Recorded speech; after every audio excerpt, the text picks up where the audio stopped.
नमस्कार. मी प्राध्यापक विजय नवले. लोकशाही जागर मंचच्या फेसबुक लाईव्ह कार्यक्रमातून आपल्या सर्वांशी संवाद साधण्यापूर्वी सर्वांना मनपूर्वक नमस्कार या ठिकाणी व्यक्त करतो. सर्व 10वी आणि 12वीच्या त्यासोबत पदवीच्या आणि त्याही पलीकडे जाऊन शिक्षण करू इच्छिणाऱ्या किंवा करिअर ज्यांचं आता त्यांना करायचं आहे अशा सर्वच वयोगटातील सर्वच तरुणांसाठी आणि युवकांसाठी मी आज तुमच्याशी कोरोनानंतरचं शिक्षण व्यवस्था आणि कोरोनानंतरची करिअरमध्ये होणारी थोडीशी उलथापालथ या विषयावरती व्याख्यान देण्यासाठी ऑनलाईन पद्धतीने तुमच्यासमोर आलो आहे. आणि म्हणून हे सगळं ऐकणाऱ्या सर्व विद्यार्थी पालकांना मनपूर्वक शुभेच्छा देखील देतो. तत्पूर्वी मी लोकशाही जागर मंच या माध्यमातून काम करणाऱ्या आणि लोकशाहीची मूल्य ही खऱ्या अर्थाने रुजवण्यासाठी काम करणाऱ्या तमाम कार्यकर्त्यांचं देखील या ठिकाणी अभिनंदन करतो आणि त्यांच्या पुढील कार्यासाठी मनपूर्वक शुभेच्छा देतो. कोरोनाने सगळं विश्वच बदलून टाकले. कालाय तस्मै नमः या उक्तीप्रमाणे हा काळ इतका अनाकलनीय पद्धतीने आपल्या समोर सगळ्यांसमोर आलाय की फक्त पुणे मुंबई नाही, फक्त महाराष्ट्र नाही, फक्त भारत देश नाही, तर सगळ्या जगामध्ये एकाच वेळेस व्यापून टाकणारा हा एक आजार येतो काय आणि तो मोठ्या प्रमाणामध्ये आपल्या सर्वांना एक प्रकारे गिळंकृत करतो की काय अशी परिस्थिती या ठिकाणी निर्माण झाली आहे.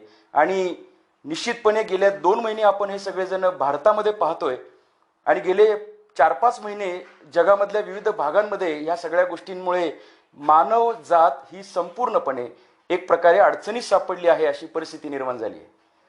मग या कोरोनामध्ये जे वेगळं जे अनुभवलेलं जग आपण आता पाहतोय की याच्यामध्ये आपण सगळेजण घरी बसलोय, याच्यामध्ये आपण सगळेजण वेगळ्या पद्धतीने जीवन जगतोय, आपण बाहेर पडत नाहीये, सगळी अर्थव्यवस्था एक प्रकारे ठप्प झालेली आहे. आणि अशा पद्धतीने ठप्प झालेल्या या रचनेतून आपण जात असताना हे कुणाला माहीत नव्हतं. खरं तर 2 तास सुद्धा आपण घरात बसत नसतो अशाही परिस्थितीमध्ये, किंवा लहान मुलं जी आहेत ती सुद्धा सतत बाहेर खेळायला जात असतात. तीही मुलं 2 महिने झालं घरामध्ये बसून आहेत. एक प्रकारे ह्या बदललेल्या कोरोनाच्या या आक्रमणामुळे संक्रमणामुळे आपण ज्या एका विशिष्ट पद्धतीने जगतोय हे पाहता आगामी काळामध्ये कोरोनानंतर काय बदल होतील आणि जगामध्ये हे होणारे बदल शिक्षण व्यवस्थेवरती काय परिणाम करतील, आमच्या तुमच्या करिअरमध्ये कशा पद्धतीने बदलाव आणतील आणि ह्या झालेल्या बदलांसाठी आम्ही पुरून उरू का, आम्ही याला एक प्रकारे आता शारीरिकदृष्ट्या एक वैद्यकीय टर्म्समध्ये जर म्हटलं तर शरीराच्या संपूर्ण रचनेच्या दृष्टीने एक आरोग्य हेल्थ या सगळ्यांच्या विचारांनी आपण सगळे ग्रासलेले असताना, मानसिकदृष्ट्या आपण खचलेलो असताना, कधी कोरोना संपल माहीत नाहीये, कोरोना किती काळ चालेल हे माहीत नाहीये. आणि या परिस्थितीमध्ये 10वी 12वी पदवी आणि युवक जे आहेत नोकरी करणारे असतील, शिक्षण करणारे असतील, या सगळ्यांच्या पुढे ही एक समस्या निर्माण झाली आहे की पुढे काय असेल.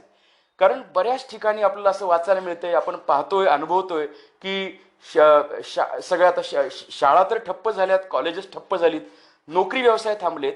पण इथून पुढे कोणत्या कोणत्या क्षेत्रांमध्ये काही प्रमाणात असे बदल होतील की जे कदाचित लॉंग टर्म राहतील. जसं की IT सेक्टरवाले आता वर्क फ्रॉम होम करतायत, त्याला ते सरावलेत देखील. काही व्यवसाय तर बंद पडण्याच्या मार्गावरती आहेत.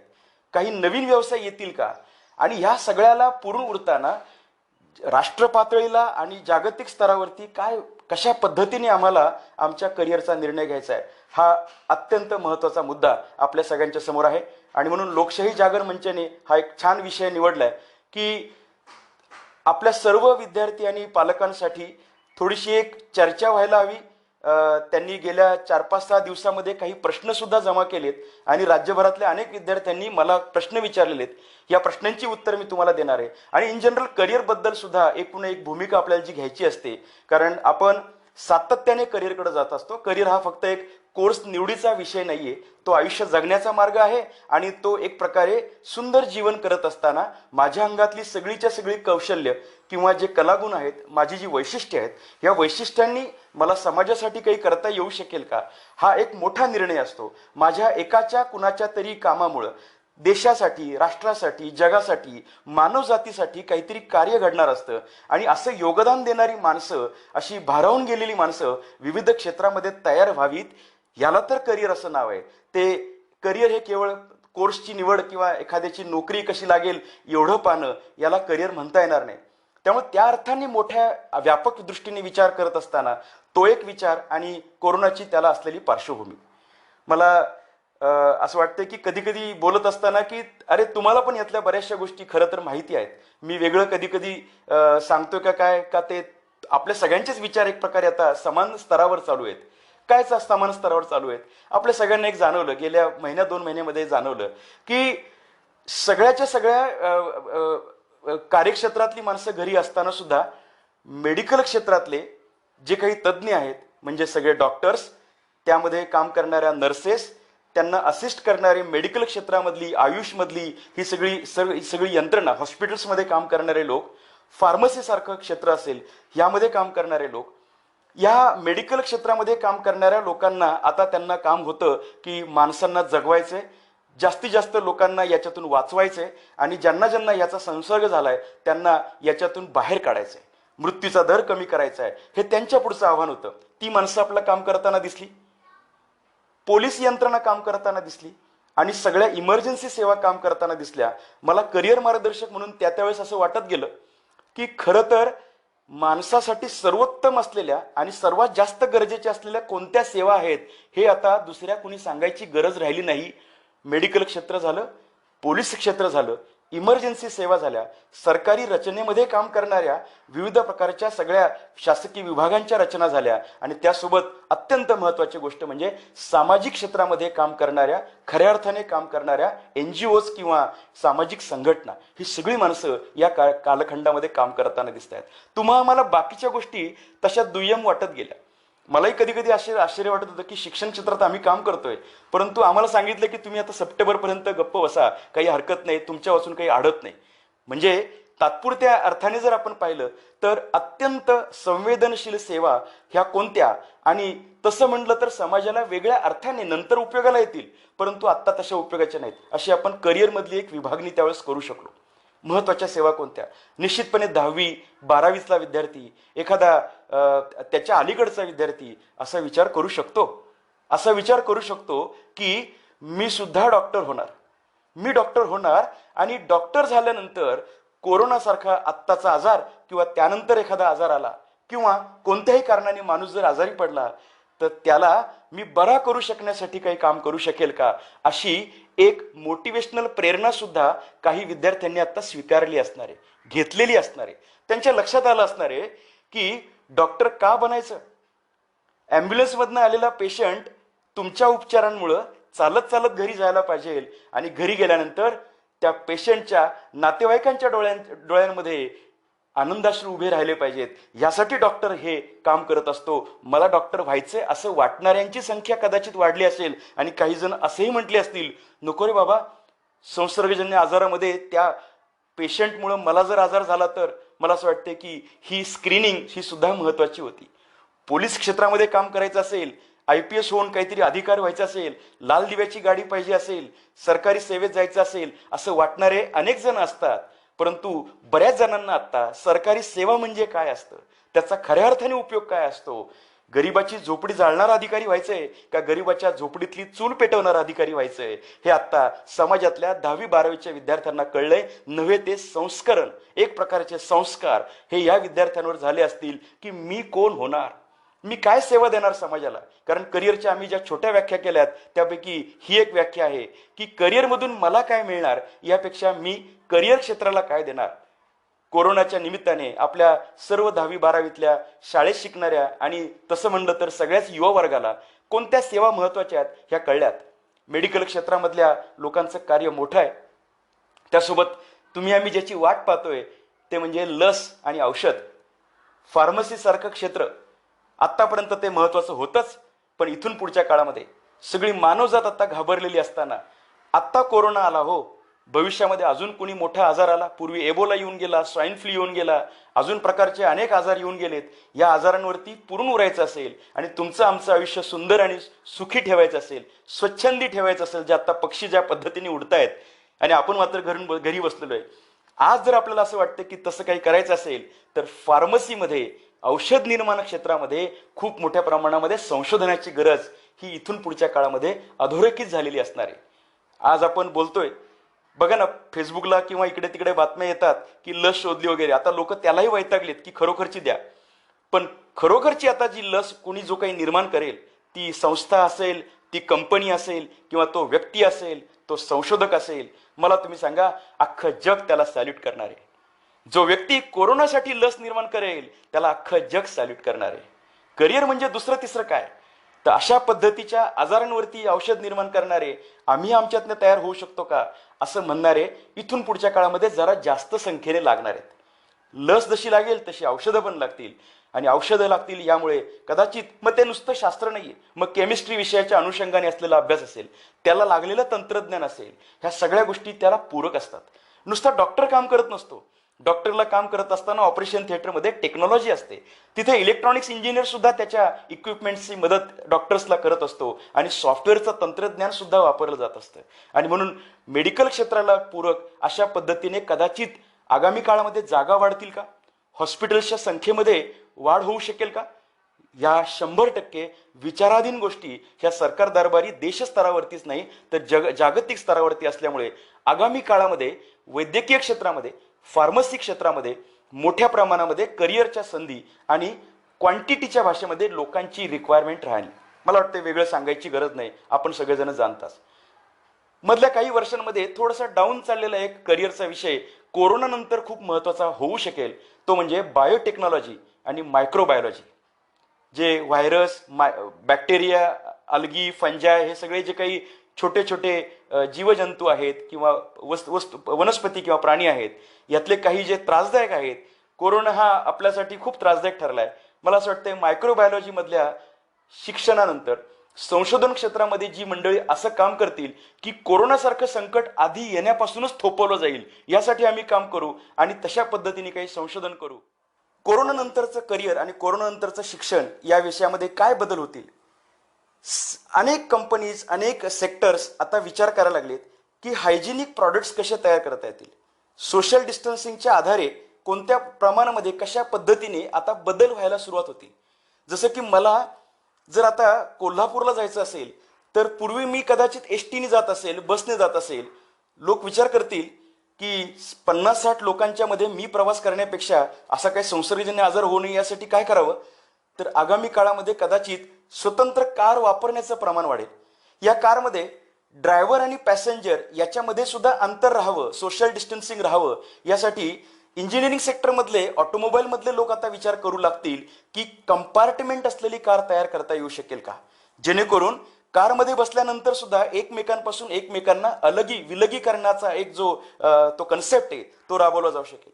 अनेक प्रकारचे नवीन प्रॉडक्ट्स, म्हणजे प्रॉडक्ट डिझाईन सारखं जे करिअरचं क्षेत्र आहे याच्यामध्ये आपल्या लक्षात येईल की विविध प्रकारचे नवीन प्रॉडक्ट्स, म्हणजे बेसिनला त्या तोटीला हात न लावता पाणी पडू शकेल का, आणि एखादा संसर्गित आजारी असलेला पेशंट याच्यामुळे दुसऱ्या कुणाला तो आजार होऊ नये यासाठी टॉयलेट्समध्ये काही सिस्टीम्स बदल करता येतील. भारतीय प्रणालींनी खूप मोठ्या प्रमाणामध्ये जगाला आता काही नवीन दिशा देण्याचं एक प्रकारे कामच गेल्या 2 महिन्यात केलेलं आहे. 2 महिन्याच्या आधीपासून सगळ्या जगाने ठरवलं की शेकहँड करण्यापेक्षा नमस्कार करणं योग्य आहे. कोरोना नंतरच्या या सगळ्या विश्वामध्ये अजून एक बदल आता सगळ्यांनी ऑब्झर्व केलाय, तो म्हणजे कंपनीत जाऊन किंवा कार्यक्षेत्रामध्ये जाऊन काम करण्यापेक्षा आम्ही आता वर्क फ्रॉम होम करू.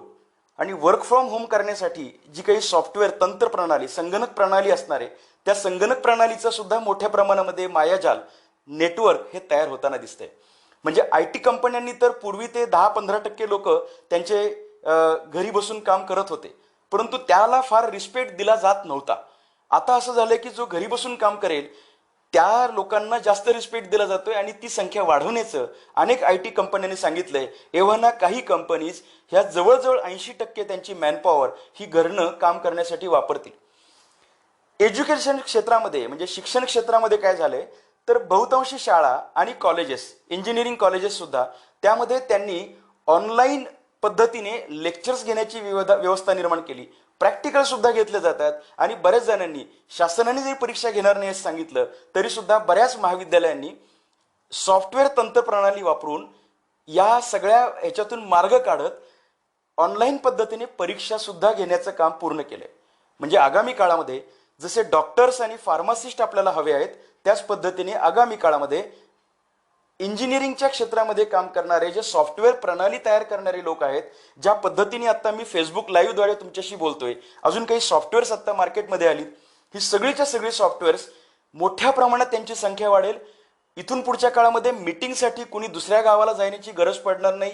याचा अर्थातच ट्रॅव्हलिंग आणि टुरिंग ह्या इंडस्ट्रीवरती काही प्रमाणात परिणाम होईल, परंतु आम्ही घरी बसून काम करू, ऑनलाईन काम करू आणि यासाठीची जी तंत्रप्रणाली उपलब्ध होईल ती सगळी तंत्रप्रणाली निर्माण करण्यासाठी वेगळ्या पद्धतीने करिअरच्या काही विविध शाखा ह्या निर्माण होतील आणि त्याही शाखांमधला करिअरचा जो स्कोप आहे तो स्कोप वाढणार आहे. गंमत म्हणजे अमेरिका किंवा चीन किंवा रशिया किंवा अशा देशांचं जे आकर्षण आपल्या मंडळींना होतं, कारण करिअरचा तो अविभाज्य भाग आहे की मला फॉरेनला जाऊन शिकायचंय असं म्हणणाऱ्यांची संख्या गेल्या 5-10 वर्षात वाढली होती. यामध्ये आता जर कुणाला जर प्रश्न हा विचारला, आपण या 2 महिन्यात जर प्रश्न विचारला तर याचं उत्तर काय येईल? याचं उत्तर मी इथं बसून शिकेन, मला कुठल्याही देशात जाऊन शिकायचं नाही, याचं उत्तर असं यायला लागेल. फक्त मला एक सुरुवातीलाच या लोकशाही जागर मंचच्या ह्या आजच्या कार्यक्रमात एक नमूद करायचंय. कोरोना समजा 3 टप्प्यात आपण समजलं की कोरोना आता लगेचच काहीतरी एक मॅजिक काहीतरी झालं आणि येणाऱ्या महिन्याभरामध्ये समजा निघून गेला आणि कोरोना हा नष्टच झाला, हे आपण एक इमॅजिन करतोय, आणि आगामी काळामध्ये कोरोनासारखा आजार पण येणार नसेल तर आधीचं सगळं जे चाललंय तसंच बऱ्यापैकी चालू राहील. शक्यता नंबर 1. शक्यता नंबर 2, कोरोना समजा अजून वाढत वाढत गेला आणि 5-6 महिन्यापर्यंत टिकला आणि त्याच्यानंतर काही अंशतः काही वर्ष 2 वर्ष त्याचे एक परिणाम जाणवत राहिले, तर निश्चितपणे काही एक मॉडरेट पद्धतीचे परिणाम हे शिक्षण व्यवस्थेवरती, करिअर्सवरती, लोकांच्या प्रोफेशन्सवरती परिणाम करणारे ठरतील.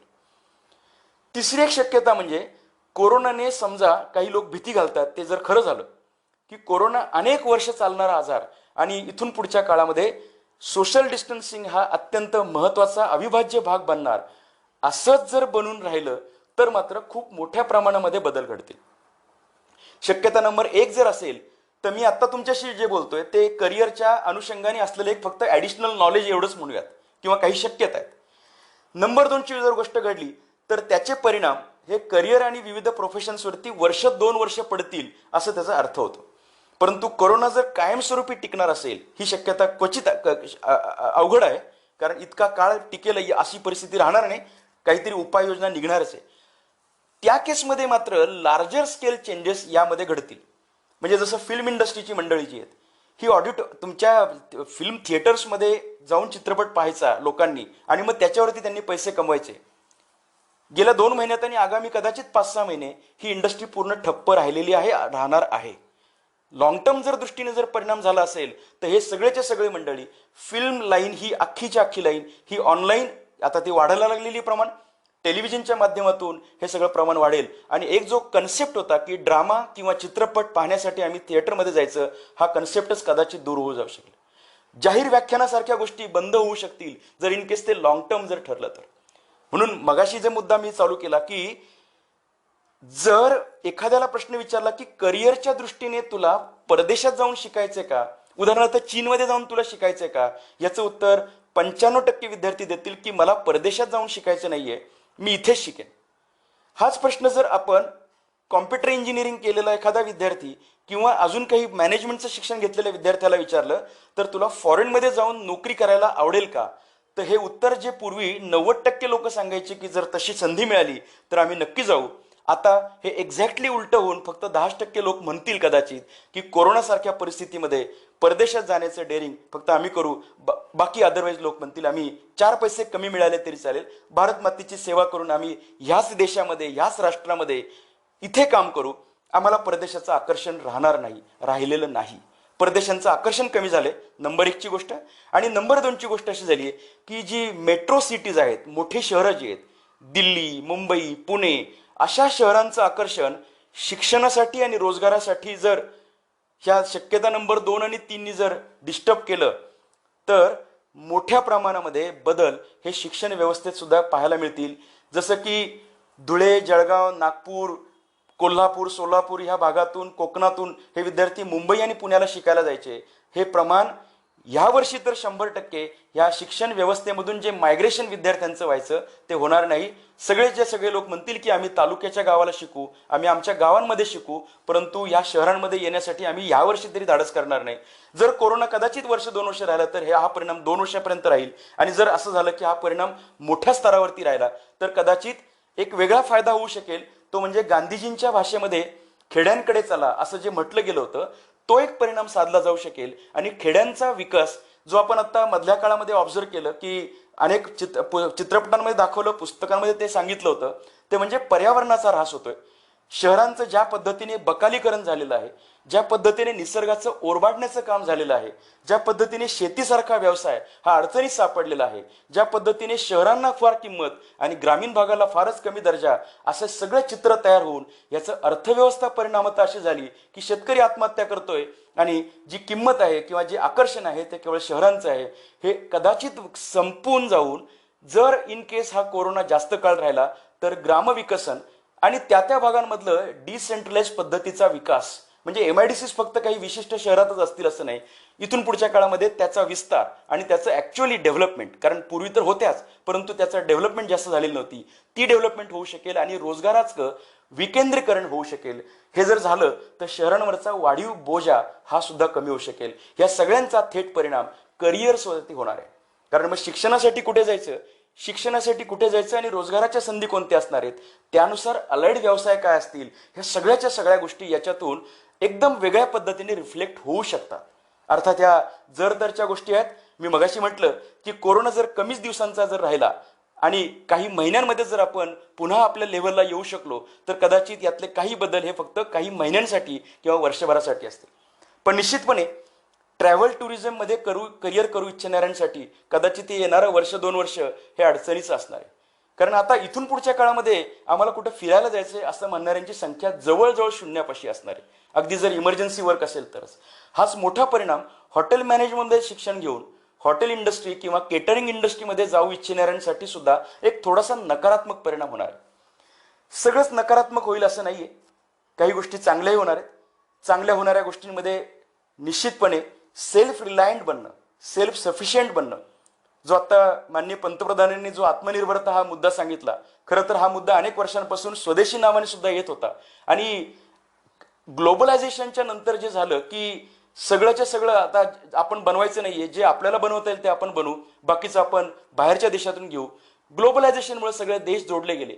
आता हे देश जोडल्यामुळे काय अडचण झाली ती आपल्याला कोरोनाच्या निमित्ताने कळली. इथून पुढच्या काळामध्ये भारतासारखा देश कदाचित विचार करेल की आपण सेल्फ सफिशियंट बनूयात. सेल्फ सफिशियंट म्हणजे जेवढं शक्य तेवढं, अदरवाईज 100% तर शक्य होणार नाही.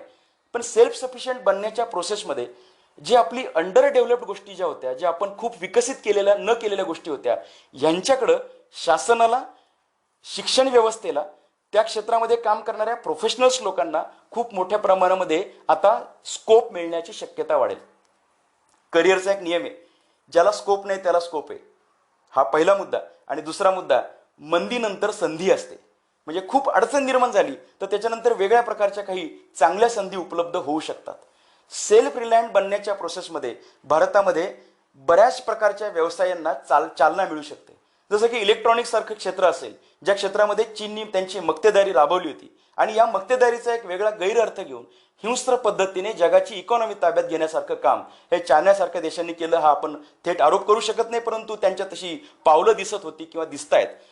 हे पाहता भारतासारख्या देशाकडे इथून पुढच्या काळामध्ये इम्पोर्ट जो प्रकार आपण करतो, इम्पोर्ट करण्याचा प्रकार इतका वाढला होता की दुर्दैवाने राखी पौर्णिमेच्या राख्या, गणेशोत्सवामधल्या मूर्त्या, दिवाळीमधल्या लाईटच्या माळा, प्रत्येक सणाला उपलब्ध असणाऱ्या प्लास्टिकच्या किंवा ज्या आपण म्हणतो की कमी काळासाठी चालणाऱ्या ज्या टिकणाऱ्या ज्या गोष्टी असतात, ह्या सगळ्या गोष्टी, इलेक्ट्रॉनिक्समधल्या अनेक गोष्टी यांचं एक प्रकारचं मोठं मास प्रोडक्शन होऊन भारतामध्ये त्याचं इम्पोर्ट केलं जात होतं. आणि हा सगळा इम्पोर्ट केल्यामुळं भारतातले त्या त्या क्षेत्रातले संबंधित व्यवसाय हे गप्पगार पडले होते.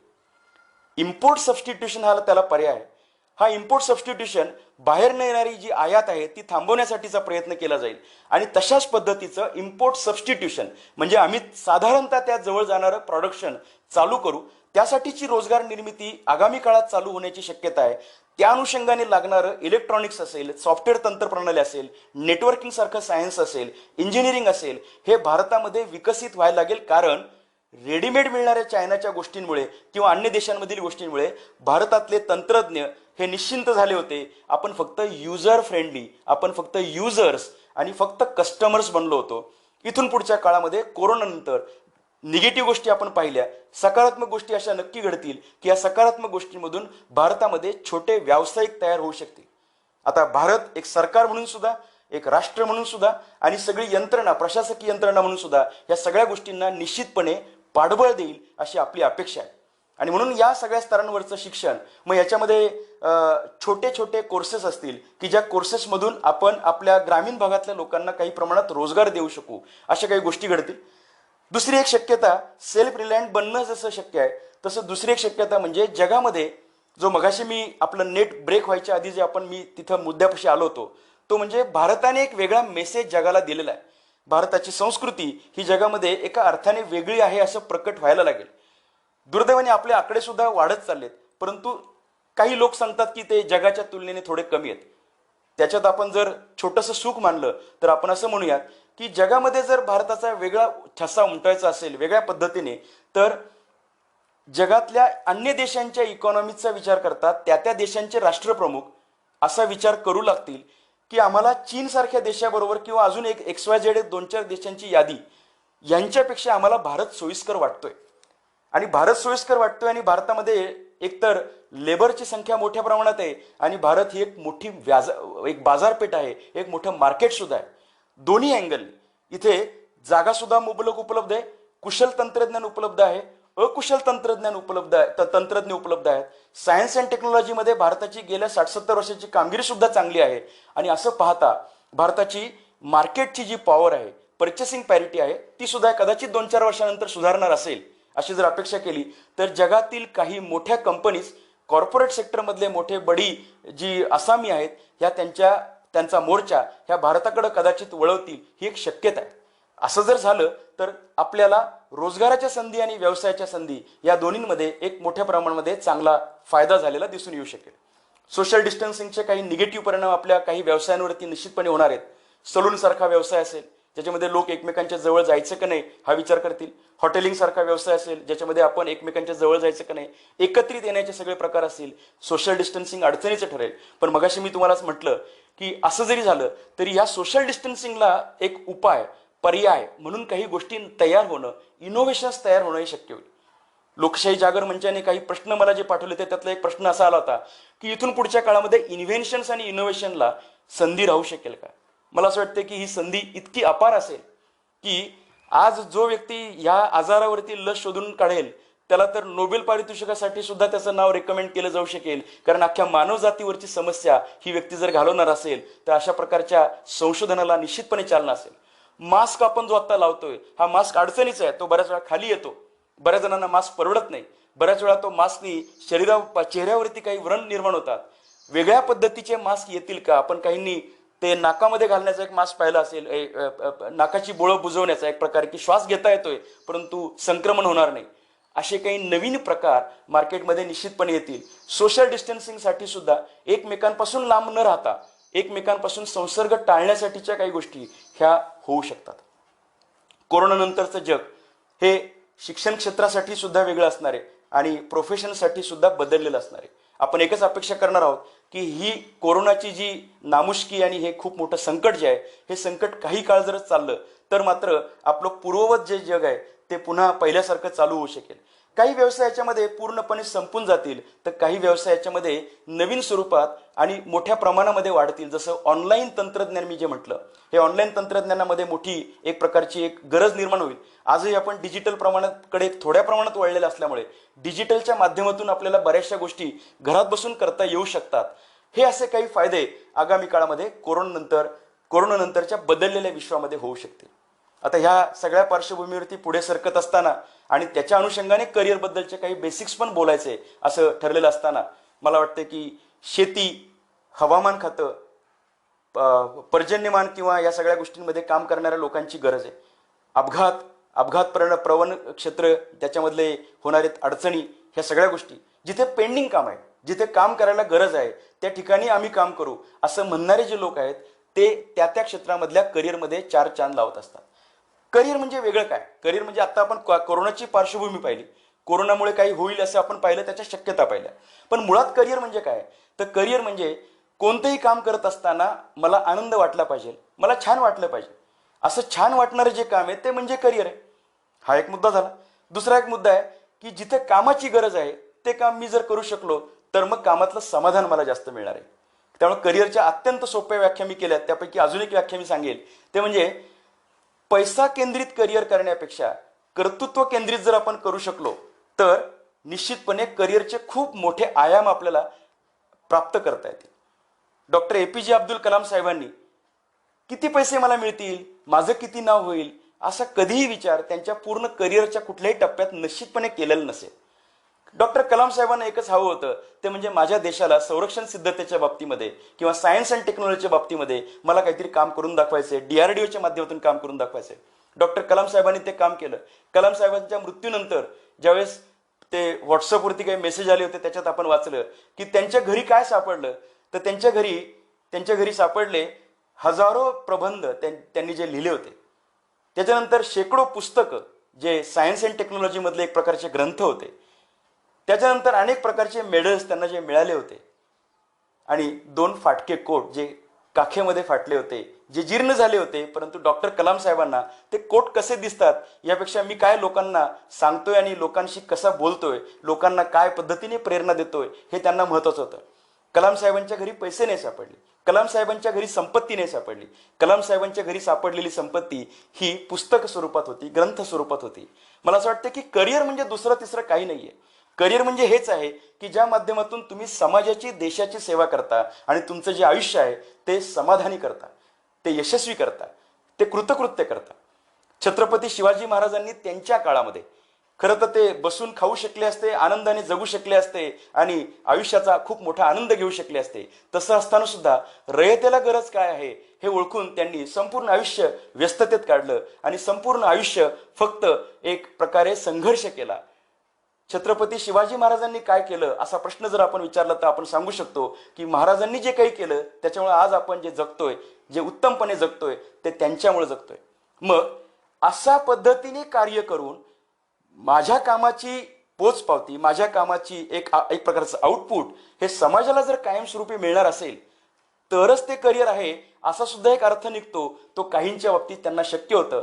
मी 10वी 12वी आणि पदवीच्या विद्यार्थ्यांना निश्चितपणे एक आव्हान करेल की आपण करिअरच्या याही अर्थाकडे बघूयात की मला हे आयुष्य मिळालंय, हे आयुष्य मला काय मिळणार यापेक्षा मी काय देणार याच्यासाठी व्यस्ततेत घालवलं तर काय होईल. असं जर घालवलं तर कदाचित करिअरचे जे अनेक आयाम आहेत, पैसा, प्रसिद्धी, प्रतिष्ठा, सन्मान, कामातलं समाधान, पद, मानमरातब, यातल्या एक 2-4 गोष्टींना आपण निश्चितपणे स्पर्श करू शकतो. पण फक्त पैसा जर आपण केलं तर कदाचित करिअरचे सगळेच आपल्या अंगी असलेल्या सगळ्याच गोष्टी आपल्याला वापरता येतील असं होणार नाही. पैसा कमवू आपण, परंतु करिअरचा खऱ्या अर्थाने जो स्पर्श व्हायला पाहिजे, तो ज्या अर्थाने तू तुझ्या अंगातली कौशल्य ज्याचा जिथे वापर व्हायला पाहता ते होणं शक्य होणार नाही. आणि म्हणून 10वी 12वी पदवीच्या विद्यार्थ्यांना मी कायमस्वरूपी सांगत असतो, आता कोरोनाच्या पार्श्वभूमीवर आपण चर्चा करतोय, मुळात करोनानंतर आणि शिक्षण व्यवस्थेत होणाऱ्या बदलांनंतर सुद्धा आपली करिअरची उद्दिष्ट मात्र तीच असतील. ती म्हणजे मी योगदान देण्यासाठी काम करणार आहे, मी सेवा देण्यासाठी काम करणार आहे, पैसा, प्रसिद्धी, प्रतिष्ठा हे 100% मिळणार आहे. डॉक्टर नीतू मांडके यांना एकदा प्रश्न विचारला होता ऐकणाऱ्या श्रोत्यांपैकी एका महिलेने, पालकांनी, की डॉक्टर नीतू मांडके तुम्ही किती पैसे कमावतो. डॉक्टर नीतू मांडके हे हृदयशल्य विशारद होते. हृदयावरती ते ऑपरेशन करायचे, त्यातले ते सर्जन होते. डॉक्टर नीतू मांडकेंनी प्रश्न ऐकल्यानंतर त्यांना खूप राग आला आणि ते एकदम चिडल्याने ते त्या महिलेकडे पाहून म्हणाले, काय दरिद्री प्रश्न विचारलाय. त्या बाई खूप घाबरल्या, खाली बसल्या. कार्यक्रमाच्या व्यासपीठावरती नाना पाटेकर सुद्धा होते. पुण्यात एका महाविद्यालयात तो कार्यक्रम होता. डॉक्टर नीतू मांडकेंनी त्यांच्या झुपकेदार मिशांवरतून हात फिरवला आणि पुन्हा एकदा त्रासिक स्वरात त्या बाईकडे बोट दाखवून म्हणाले की तुम्ही मला प्रश्न विचारायचा होता करिअर बद्दलचा, तुम्ही मला असा प्रश्न विचारला पाहिजे होता, कारण तुमच्यासोबत काही मुलं बसली तिथे. तुम्ही असा प्रश्न विचारला पाहिजे होता की डॉक्टर बनण्यासाठी तुम्ही अभ्यास किती केला. तुम्ही हा प्रश्न विचारला पाहिजे होता की फिजिक्स केमिस्ट्री बायोलॉजीचा अभ्यास कसा करायचा असतो. तुम्ही हा प्रश्न विचारला पाहिजे होता की हृदयावरती ऑपरेशन करताना तुमच्या हृदयामध्ये धडधड होते का. तुम्ही हाही प्रश्न विचारला पाहिजे होता की डॉक्टर नीतू मांडके आतापर्यंत लक्षात राहिलेलं सगळ्यात अवघड ऑपरेशन कोणतं. परंतु तुम्ही दुर्दैवाने प्रश्न विचारला की किती पैसे कमवता. ते म्हणले मी उत्तर दिल्याशिवाय जाणार नाही, मी तुमच्या प्रश्नाचं उत्तर देतो. डॉक्टर नीतू मांडके त्या महिलेकडे पाहून म्हणाले की तुम्ही आणि तुमची मुलगी माझ्या हॉस्पिटलमध्ये या, सकाळपासून संध्याकाळपर्यंत एकच काम करा, माझ्या अकाउंट्सवरती मध्ये येणारे जे पैसे आहेत ते पैसे तुम्ही मोजा. ते म्हणले वेळ संपून जाईल परंतु नोटा संपणार नाहीत, एवढे पैसे मी कमावतो. पण दुर्दैवाने या निर्णयासाठी ज्याचा अर्थाने तुम्ही प्रश्न विचारलाय त्यासाठी मी डॉक्टर झालेलो नाहीये. मी डॉक्टर झालोय ते रुग्णाच्या सेवेसाठी, रुग्णाला इथे ऍडमिट केल्यानंतर त्याला आनंदाने घरी पाठवण्यासाठी. ॲम्ब्युलन्समधनं चालत आलेला पेशंट हा चालत चालत आपल्या उपचारांनी घरी जायला पाहिजे, ह्यासाठी मी वैद्यकीय सेवामध्ये क्षेत्रामध्ये आलोय. त्यासाठी मी करिअर करतोय. पैसा मिळतो ही दुसरी गोष्ट आहे, ती दुय्यम गोष्ट आहे. विविध क्षेत्रांमध्ये काम करणाऱ्या अनेक लोकांचं हेच म्हणणं आहे की आम्ही आनंदासाठी काम करतो. करिअर हे आनंदासाठी, आणि आनंद घेत असताना तो आनंद असा असला पाहिजे की करिअरची अत्यंत छोटी व्याख्या अजून एक मी केली आहे, ती म्हणजे करिअर म्हणजे असं काम की जे काम करत असताना काम वाढल्यानंतर तुम्हाला आनंद वाढला पाहिजे. काम वाढल्यानंतर आनंद वाढला पाहिजे. आजही कोरोनाचे पेशंट तपासत असणाऱ्या अनेक डॉक्टर्स, त्यातल्या काही महिला आहेत, काही पुरुष आहेत, ह्या डॉक्टर्सचे आपण काही बाईट्स वाचत असतो, पाहत असतो, फेसबुकवरती पाहत असतो. ते लोक सांगत असतात की आम्ही दिवसाचे 20-20 तास काम करतोय, 18-18 तास काम करतोय. समोरचा पेशंट हा जिवंत राहायला पाहिजे. कॉल जर आला तर आम्ही ताबडतोब तिथे जातोय, आमचा जीव धोक्यात घालून तिथे जातोय. खरं तर अशी जी मंडळी आहेत की जी मंडळी स्वतःहून काम करत आहेत, लोकशाही जागर मंचचे कार्यकर्ते आहेत आणि त्या अनुषंगाने अनेक काम करणाऱ्या संघटना आहेत, स्वतःचा जीव धोक्यात घालून वस्ती भागामध्ये जाऊन ते स्वॅब गोळा करण्यासाठी जात आहेत, लोकांना सेवा असलेल्या वस्तू देण्यासाठी जात आहेत. हे का होतं माहिती का? याचं एकच कारण आहे की तुम्हाला ते काम आवडत असतं आणि काम वाढल्यानंतर सुद्धा तुम्हाला आनंद वाढतच असतो. ते काम वाढल्यानंतर जर दुःख व्हायला लागलं तर ते तुम्ही करिअर करत नाही. उदाहरणार्थ एखादा पोलीस असेल आणि त्याला जर फोन आला की ताबडतोब तुम्ही ड्युटीवरती जॉईन व्हा, रात्री 1:30 वाजता जर कॉल आला आणि त्या पोलिसाच्या मनात अशी भावना आली, अरे रे मी आता झोपलो होतो, मला तुम्ही का उठवलं. एखाद्या डॉक्टरला असंच रात्री 12:30 वाजता कॉल आला आणि डॉक्टर जर म्हणाला की मी आता झोपतो, त्या इमर्जन्सीमध्ये पेशंट असलेल्या पेशंटला सांगा की जरा थोडासा दम काढ, सकाळी 7:30-8 पर्यंत जिवंत राहा, मी सकाळी आंघोळ करून चहा नाश्ता करून येतो आणि तुला तपासतो. तो पेशंटही राहणार नाही आणि कदाचित ते हॉस्पिटलही तुला बोलवणार नाही. ज्या क्षेत्रामध्ये काम करायचे त्या क्षेत्रामध्ये तन मन धन अर्पण करून आम्ही ज्यावेळेस काम करू त्यावेळेस आम्ही त्या क्षेत्रामधले टॉपचे कोणीतरी बनू, एक्सपर्ट बनू. आणि एक्सपर्ट बनणं म्हणजेच करिअर आहे. पैसा हा निश्चितपणे मिळणार आहे, प्रसिद्धी ही निश्चितपणे मिळणार आहे. तू आनंदासाठी कर.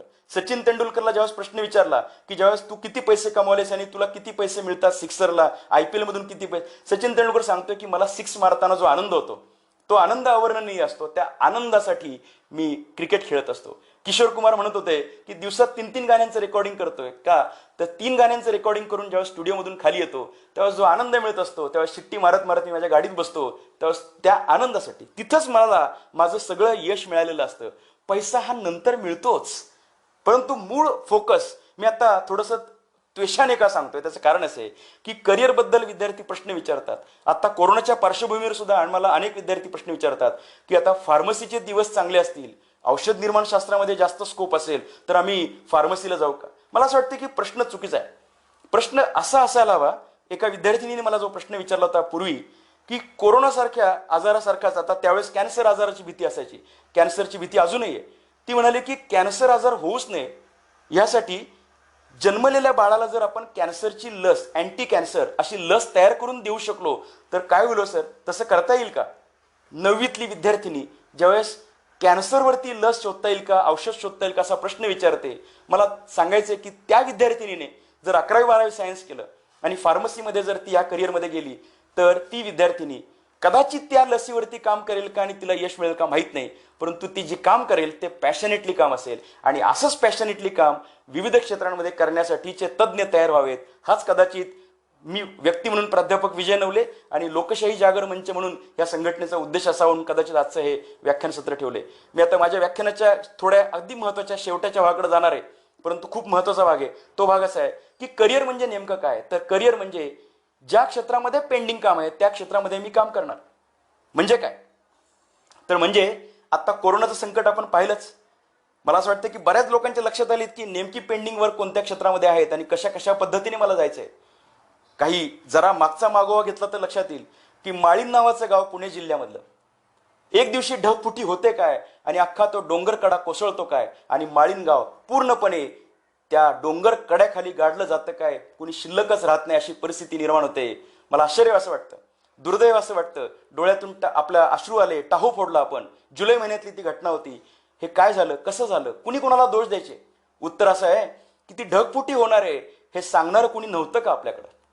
बऱ्याच वेळा गारपीट होते, गारपीट झाल्यानंतर द्राक्षाचं अख्खच्या अख्खं पीक जातं, टोमॅटो जातात, ते शेतकरी आत्महत्या करतील नाही तर काय करते.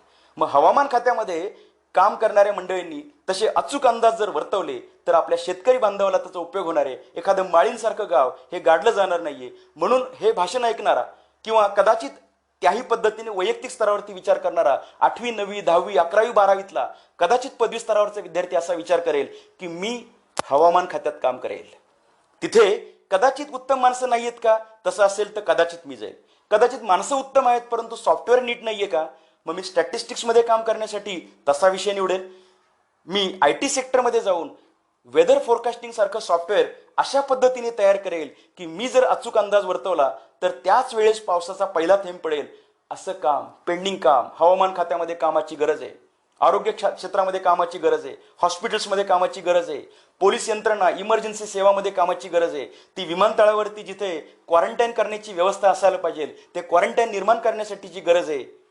आमचा शेतकरी बांधव जमिनीमध्ये ज्यावेळेस 40 फूट खाली जातो आणि त्याला पाण्याला बोरला पाणी लागत नाही, त्याच्या डोळ्यातून अश्रू येतात पण जमिनीतून अश्रू येत नाहीत.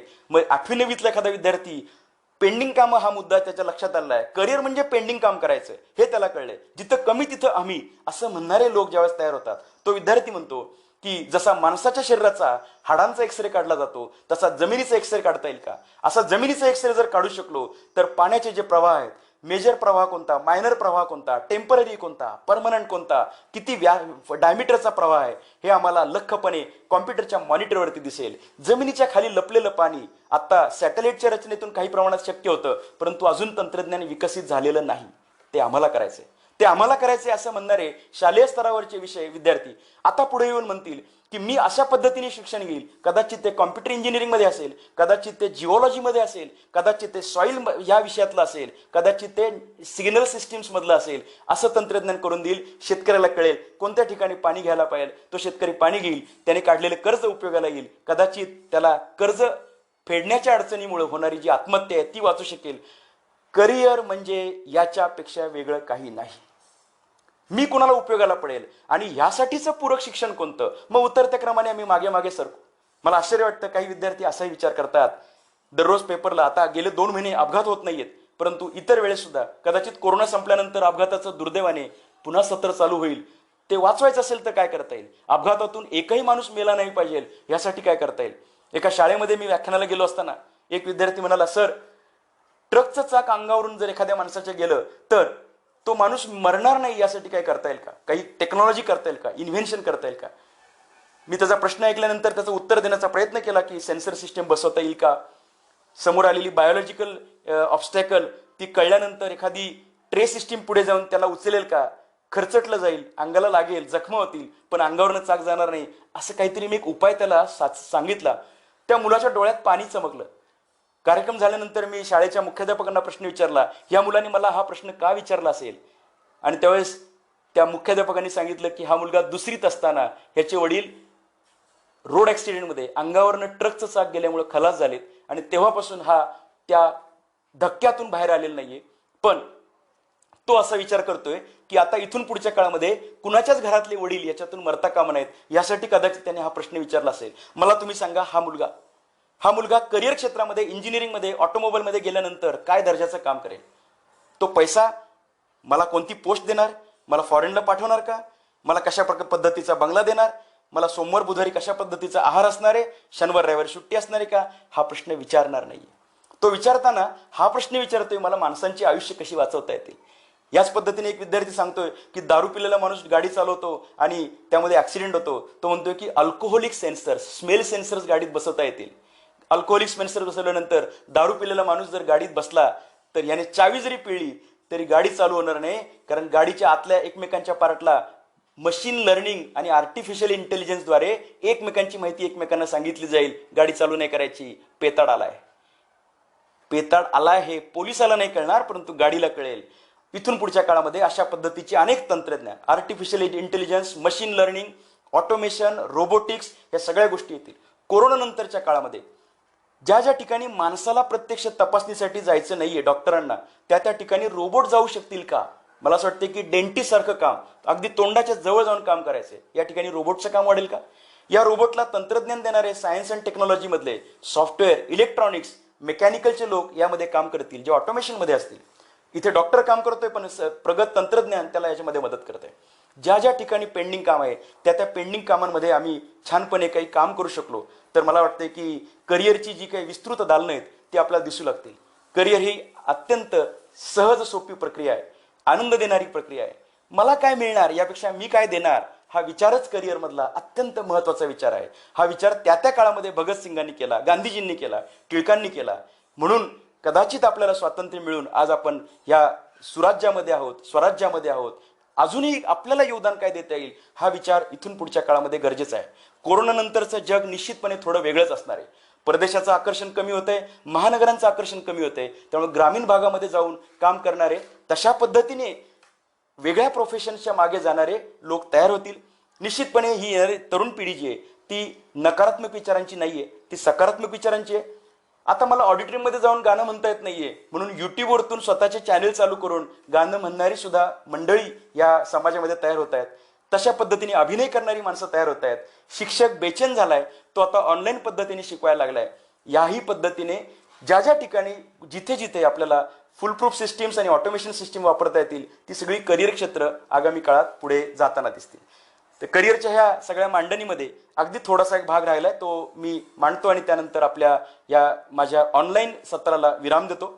दुर्दैवाने मगाशी थोडंसं इंटरनेट कनेक्शनचा प्रॉब्लेम आला होता, तरी सुद्धा आपण सगळेजण या सत्रामध्ये आहात. तर लोकशाही जागर मंचाच्या कार्यकर्त्यांनी काही प्रश्न विद्यार्थ्यांना विचारले होते. त्यातलं काही प्रश्नांची उत्तरं, मगाशी एक दोन प्रश्नांची उत्तरं मी दिलेली आहेत. तरी सुद्धा अजून एक प्रश्न आलाय जो जरी तुमचा नसला तरी तो तुमच्या कुणाचा तरी नातेवाईकाचा कुणाचा तरी असेल, ते सांगता येईल म्हणून तो विचार करावा. बीपीएड नंतर एमपीएड करावं का आणि स्पोर्ट्समध्ये काय करिअर आहे? मला तुम्ही सांगा, ज्या देशाला ऑलिम्पिकमध्ये सुवर्ण पदक काय, साधी साधी पदकं सुद्धा मिळत नाहीयेत, अशा देशामध्ये चिडलेला, म्हणजे जो देशावरती प्रेम करतोय परंतु ऑलिम्पिकमध्ये यश नाही मिळालं म्हणून चिडलेला जो तरुण आहे तो म्हणू शकतो की मी शालेय स्तरावरच्या विद्यार्थ्यांसाठी काम करेल, मी असं काम करून दाखवेल की हे माझं आयुष्य त्यासाठीच वाहून घेईल. मग मी त्यासाठी बीपीएड केले, एमपीएड केले, पगार किती मिळेल हा मूलतः पहिला प्रश्न नाही.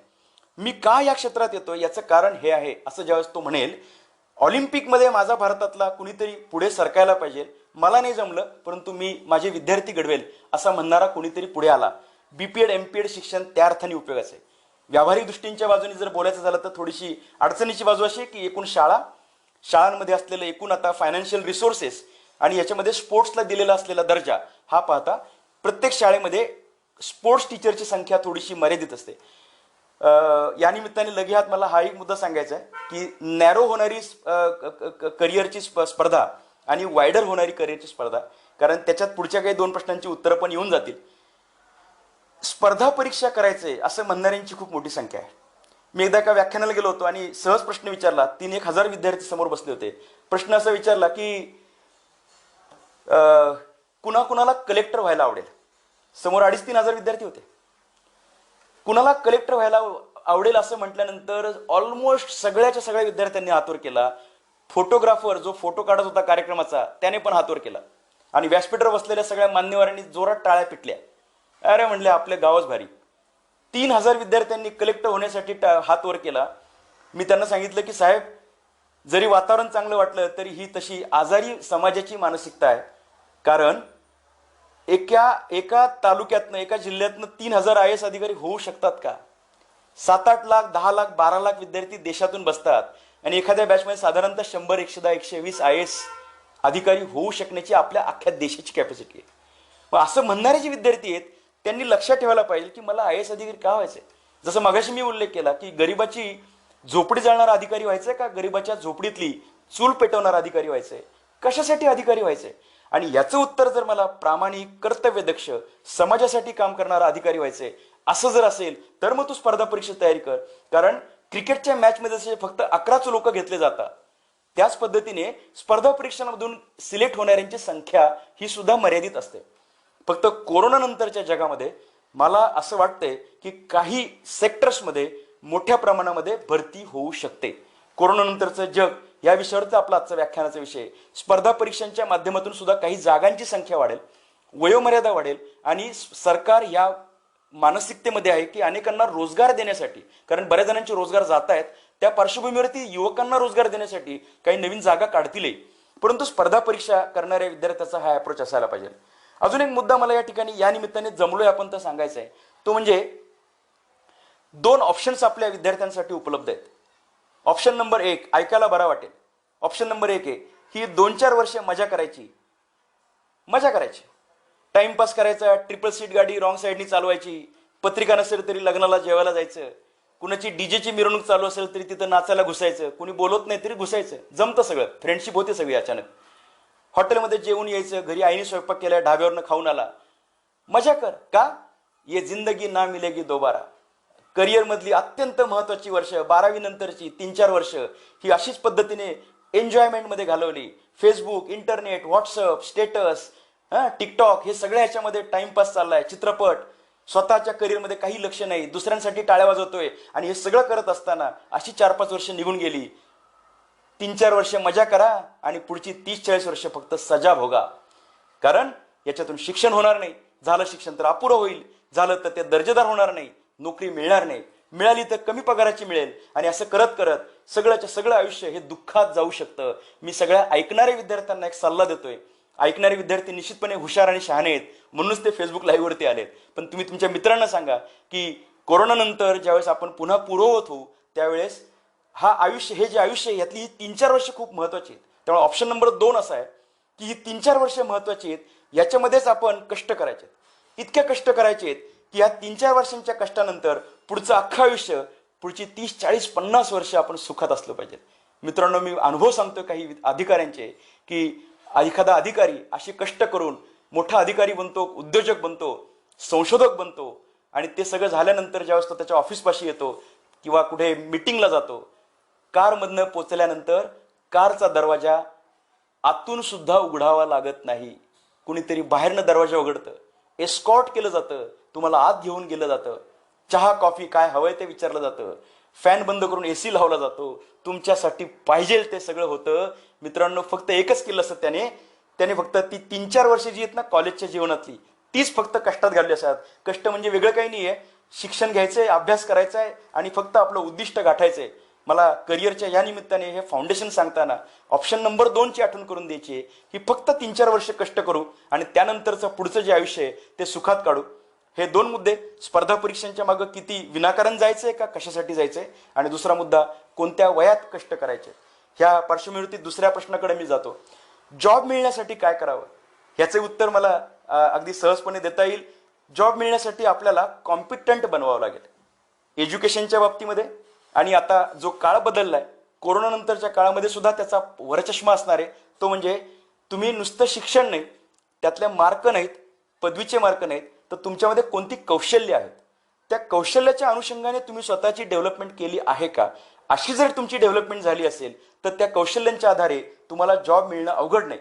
याच्यामध्ये कदाचित ती डोमेन स्किल्स असतील, म्हणजे जर तुम्ही मोबाईल रिपेअरिंग करणार असाल तर मोबाईल रिपेअर करता आला पाहिजे. कदाचित जर तुम्ही शिक्षक होणार असाल तर तुम्हाला बोलता आलं पाहिजे. ही झाली डोमेन स्किल्स. आणि दुसरी स्किल्स आहेत ती म्हणजे भाषाविषयक किंवा संवाद कौशल्यांची स्किल्स.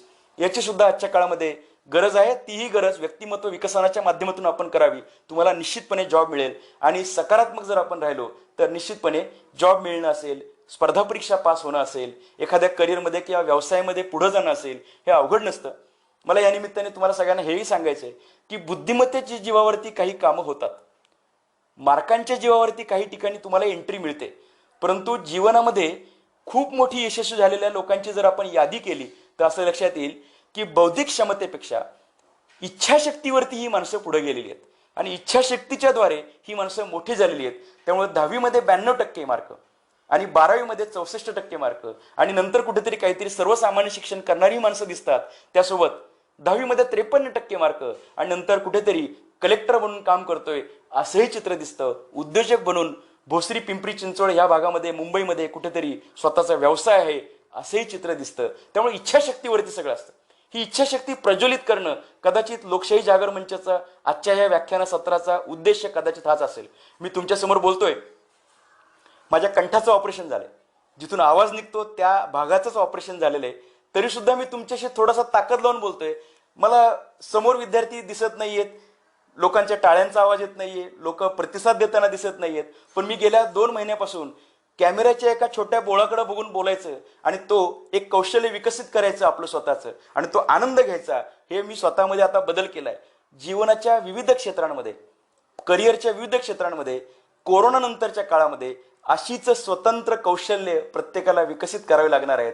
खचून जायचं नाही, रडायचं नाही, निगेटिव्ह बोलायचं नाही, फक्त इथून पुढे. आणि अजून एक खूप महत्वाचा मुद्दा ज्याच्याकडे आपल्याला वळायचंय तो म्हणजे ह्या सगळ्या प्रक्रियेमध्ये, ह्या सगळ्या गडबडीमध्ये, ह्या सगळ्या घाबरगुंडीच्या परिस्थितीमध्ये, ह्या जगामध्ये भारत जगद्गुरू बनू शकेल का? माय नेशन माय करिअर, जगामध्ये भारताचा वरचष्मा राहू शकेल का? हा केवळ पैसा कमवण्यासाठी नाही, वैभवशाली भारत बनवण्यासाठी नाही, सुजलाम सुफलाम भारत, जो निसर्गाला सोबत घेऊन जाईल, जो माणसांना किंमत देतो, जो समाजातील, देशातील, पृथ्वी मातेवरच्या ह्या सगळ्या विश्वातील सर्व चराचरांना किंमत देतो, अशी संस्कृती असलेला भारत समाज, हा भारत समाज निर्माण करायचा असेल तर ती संधी आहे का? हाही विचार आता या निमित्ताने आपण करायचा आहे. ते पेंडिंग काम आहे. जगामध्ये एक भारत वर्ष म्हणून आपण निर्माण करू शकतो का? चीन सारख्या देशाची मनोवृत्ती आपल्या सगळ्या लोकांनी पाहिली आणि म्हणून जगामध्ये भारत हा दुसऱ्यावरती आक्रमण न करणारा देश, परंतु मानवतेचे संस्कार करणारा देश एक विशिष्ट हेतूने पुढे जाईल का? पण हे करायचं असेल तर गरीबड राहून चालणार नाही, कंगाल राहून चालणार नाही, रडणारे बनून चालणार नाही. यासाठी आपल्याला सायन्स अँड टेक्नॉलॉजी, कॉमर्स, विविध क्षेत्रातली कौशल्य, उद्योजकता यामध्ये आपण सिद्ध व्हावं लागेल. आपल्याला संशोधन करून दाखवावं लागेल. आपण केलेले प्रॉडक्ट्स खरं तर जगातल्या इतर देशांनी घ्यायला पाहिजेत. मगाशी मी बोलताना लिंक तुटल्यामुळे थोडंसं माझं मगाशी तो मुद्दा बोलताना राहिला होता. आपण इथे जे करू ते मेड इन इंडिया म्हणून जाईल. पूर्वी मेड इन चायनाला व्हॅल्यू होती, आता मेड इन चायना म्हणजे लोक घाबरतात. मेड इन इंडिया म्हणून आपण जाऊ. चायनाचा आपण द्वेष निश्चित करत नाहीये, त्यांनी जे काही केले ते सुद्धा प्रशंसनीय आहे, परंतु तशा स्वरूपाचं आपल्याला करता येईल का, हा मुद्दा. आणि मुळात भारत राष्ट्र म्हणून सुद्धा बाजूला ठेवूयात की हे निसर्गाने जे निर्माण करून दिलं, जे आपल्याला डोळं आता चष्मा दाखवलाय की आता बघा तुम्ही काही चुकताय का, ओरबाडून घेताय का? ओरबाडून घ्यायचं नसेल तर एकत्रितपणे संसार करूयात. निसर्गाला, प्राण्यांना, पक्ष्यांना, झाडांना घेऊन आपण एकत्रितपणे विकास करायचा आहे, समतोल विकास करायचा आहे. ह्यासाठी खूप मोठं पेंडिंग कार्य असणार आहे. पर्यावरण क्षेत्रात काम करणाऱ्या लोकांची इथून पुढच्या काळात मोठी गरज आहे. मी माझ्या व्याख्यानाच्या शेवटाकडे जाताना काही अजून प्रश्न आहेत. आत्मनिर्भर भारत म्हणजे काय? तो शेती विषयात होईल का? निश्चितपणे होईल. शेतीला अनन्यसाधारण महत्व प्राप्त होणार आहे.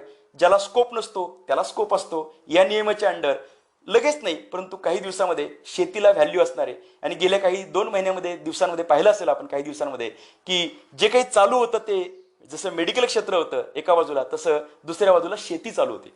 ती शेती चालू होती म्हणून आपण जिवंत राहिलो मित्रांनो. त्यामुळं इथून पुढच्या काळामध्ये जे काही क्षेत्र शिल्लक राहिलेले त्या क्षेत्रामध्ये त्या शेतीचा अभ्यास करून, त्या विषयातलं आधुनिक तंत्रज्ञान असेल, त्यातलं काही बायोटेक्नॉलॉजीचा वापर करून असेल, त्यातलं आधुनिक तंत्रप्रणालीचा वापर असेल, BSc असेल, BTech असेल, या ॲग्रिकल्चरमध्ये सुद्धा शिक्षण आहे. पशुसंवर्धन आणि दुग्ध व्यवसायाचा एक प्रश्न मला आलेला आहे. निश्चितपणे पशुसंवर्धन आणि दुग्ध व्यवसायाच्यामध्ये आपल्याला मोठी कामगिरी करता येऊ शकेल. नव्हे तो भारताचा जुना इतिहास पण आहे. भारतामध्ये या सगळ्या गोष्टी घडत होत्या. आपण मधल्या काळामध्ये थोडंसं डार्क एजमध्ये गेलो होतो, परंतु एका नवीन पद्धतीने कोरोना नंतरच्या जगामध्ये आपल्याला याची मांडणी करता येऊ शकते. आपण मगाशी म्हणालो की थोडंसं ट्रॅव्हल्स आणि टुरिझमकडे थोडासा एक नकारात्मक सूर राहील काही दिवस, पण नंतर आपण असा विचार करू शकलो पाहिजे की कोकण सारखा भाग आहे ज्याचा आपण पर्यटन म्हणून काही करू शकतो का. आगामी काळामध्ये कोरोनासारखे आजार येण्यापासून मानवजात निश्चितपणे काळजी घेईल आणि असे आजार येणार नाही यासाठी रचना लावेल. मग असं जर झालं तर मग जगभरातील लोकांचा जसा पूर्वी नालंदा म्हणून आपल्याकडे पाहिलं जात होतं तसं होईल का. आता स्वप्न आहे, सगळ्या गोष्टी स्वप्नातल्या गोष्टी खऱ्या होतील असं नाही, पण एक विचारच जर करायचा असेल आणि राष्ट्र हा मुद्दा जर डोळ्यासमोर ठेवायचा असेल तर हा विषय महत्त्वाचा आहे. शिक्षण व्यवस्थेमध्ये काय होईल बदल. ऑनलाईन शिक्षण व्यवस्था झालेली. आगामी काळात इंडस्ट्री ओरिएंटेड शिक्षण, प्रॅक्टिकल ओरिएंटेड शिक्षण याचा विचार जास्त वाढेल. आता विद्यार्थी एनिवे पुस्तकं जास्त वाचतच नाहीयेत. विद्यार्थ्यांना कौशल्य विकसनाचं शिक्षण हे जास्त अपेक्षित आहे. त्या दृष्टीने तसे शिक्षक तयार होणं ही एक काळाची गरज आहे. उद्योजकतेमधल्या करिअरबद्दलचा एक प्रश्न आलेला आहे. उद्योजकतेचं करिअर हे निश्चितपणे मोठं असतं. त्याचं कारण या उद्योजकतेच्या माध्यमातून तुम्हाला हव्या असलेल्या गोष्टी ह्या निर्माण करता, बेरोजगार जे असतात त्यांना रोजगार देता, भारताची इकॉनॉमी जी आहे ती ऍक्सेलरेट करण्याचा प्रयत्न हा उद्योजक करणारा जो असतो तो व्यक्ती करत असतो. फक्त आपल्याला हवंय असं की कोरोना नंतरच्या जगामध्ये शहरांमध्ये धारावी, भवानीपेठ आपण पाहिलं हे सगळ्या ठिकाणी गर्दीचा भाग आहे. गर्दीच्या भागामध्ये कोरोना जास्त पसरलाय. इथून पुढच्या काळामध्ये व्यवसाय निर्मिती करत असताना पॉकेट्समध्ये आपण ज्याला असं म्हणता येईल की गावागावांमध्ये अनेक प्रकारचे छोटे आउटसोर्सिंग केलेले व्यवसाय जेव्हा चालतील तेव्हा असं बोजवारा उडणार नाही आणि ह्या उद्योजकतेच्या माध्यमातून जे लोक बेरोजगार पुणे मुंबईकडे जे येत होते, उत्तर प्रदेशमधून लोक आपल्याकडे येत होते ते होणार नाही आणि त्या भागामध्ये डिसेंट्रलाइज पद्धतीचं, मगाशी मी या मुद्द्याचा उल्लेख निश्चितपने केला होता, असं होऊ शकेल. 12वी नंतर डिप्लोमा करावा का 10वी नंतर डिप्लोमा इंजिनिअरिंग करावं हा जो मुद्दा आहे. 10वी नंतर डिप्लोमा 3 वर्षांचा असतो, 10 आणि 3 13 शिक्षण नापास नाही झाला तर, आणि डिप्लोमा नंतर डिग्री हे 3 वर्षांचं असतं, 1 वर्ष माफ असतं, 13 आणि 3 16. 12वीच्या मार्गे जर गेला तर 10 आणि 2 12 आणि 4 वर्षाचा इंजिनिअरिंगचा कोर्स 12 आणि 4 16. दोन्ही मार्ग समान आहेत. हा प्रश्न अगदी फॅक्च्युअल प्रश्न म्हणून त्याचं उत्तर मी फॅक्च्युअल देतोय. दोन्ही मार्ग चांगले आहेत. फक्त ज्या विद्यार्थ्याला इंजिनिअरिंगच्या व्यतिरिक्त medical, pharmacy, hotel management, agriculture असे ऑप्शन्स ओपन ठेवायचे आहेत, या विद्यार्थ्यासाठी डिप्लोमाच्या ऐवजी 12वी सायन्स करून जाणं हे इंजिनिअरिंग जाणं जास्त श्रेयस्कर ठरू शकतं.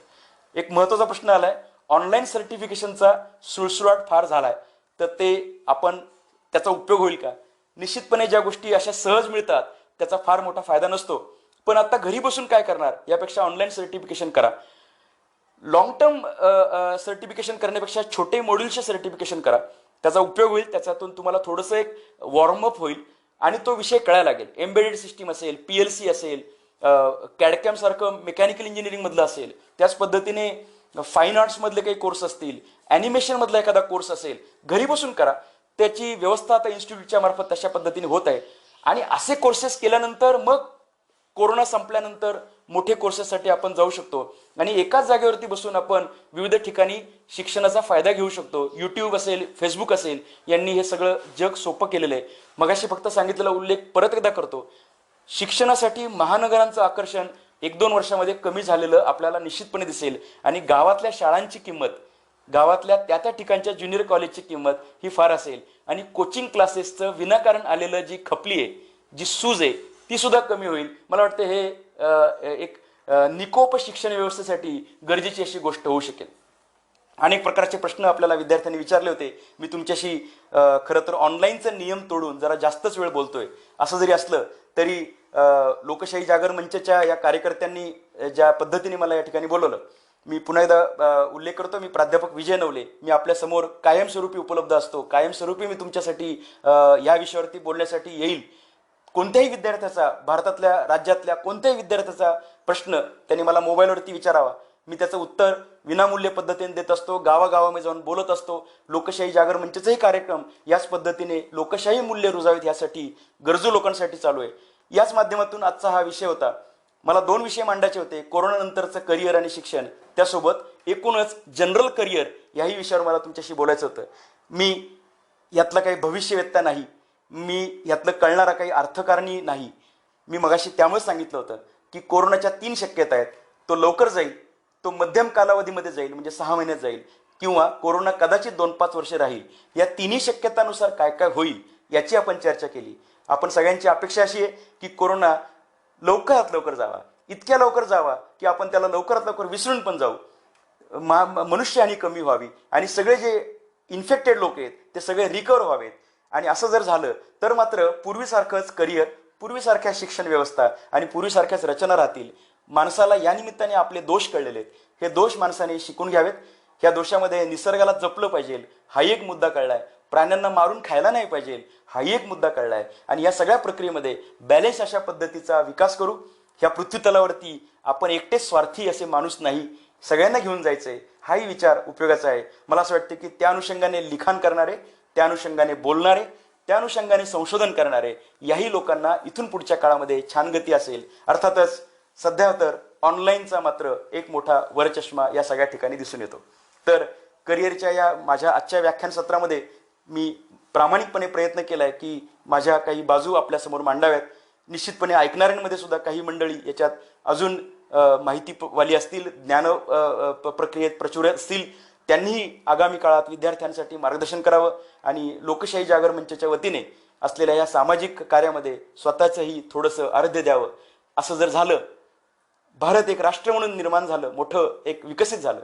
आपण जगद्गुरू म्हणतो, काही लोक त्याची चेष्टाही करतात, परंतु ते बाकीचे निगेटिव्ह मुद्दे बाजूला ठेवून जर एक राष्ट्र म्हणून आपण एक यशस्वी बनू शकलो, गरिबी आपण हटवू शकलो आणि एक सुजलाम सुफलाम भारत बनू शकलो आपापल्या प्रत्येकाच्या करिअरच्या माध्यमातून, विविध क्षेत्रातील तज्ज्ञांच्या माध्यमातून, तर भगतसिंग स्वर्गातून निश्चितपणे म्हणतील यासाठीच आम्ही फासावर गेलो होतो.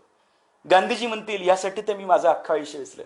आणि छत्रपती शिवाजी महाराजांचा आत्मा एक प्रकारे आनंदाने म्हणेल की मी माझं जे आयुष्य रयतेसाठी दिलं होतं, हे स्वराज्याचं स्वप्न मी पाहिलं होतं, ते स्वातंत्र्य प्राप्तीनंतर तुम्ही तुमच्या पद्धतीने खऱ्या अर्थाने माझे मावळे बनून विविध क्षेत्रांमध्ये कार्य करू शकलात, हेच आम्हाला पाहिजे होतं, असे ह्या सगळ्या थोर व्यक्तींचे आत्मे म्हणतील. आणि असं जर झालं तरच आपणही म्हणू की आम्ही आमच्या काळामधलं चांगलं काम करू शकलो. असं चांगलं काम करण्यासाठी, मानवजातीच्या कल्याणासाठी, ह्या कोरोनामधून बाहेर येण्यासाठी, भारत राष्ट्र म्हणून एक अजून विकसित होण्यासाठी आणि मानव समाज हा सर्व प्राणी मात्रांना घेऊन, पर्यावरणाला घेऊन समतोल विकासाकडे जाण्यासाठी एकमेकांना शुभेच्छा देऊयात आणि या शुभेच्छांसह आपण आगामी वाटचाल करूयात.